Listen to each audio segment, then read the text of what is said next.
ای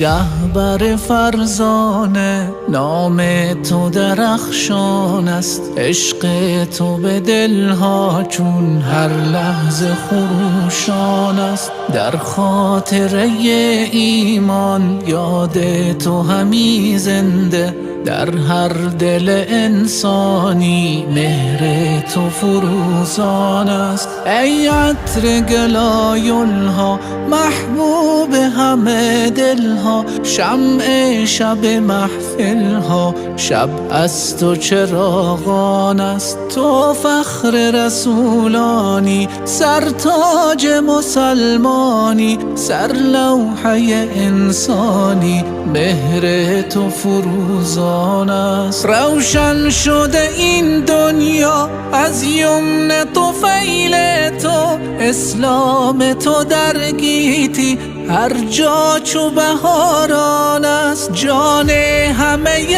عالم بادا به فدای تو، در پیر و جوان ما عشق تو نمایان است. ما رهرو قرآن و همسیرت او هستیم، این هر دو چراغ دین منشور مسلمان است. تا جان به بدن باشد این جام کفن باشد، صدها که چو من باشد در راه تو قربان است.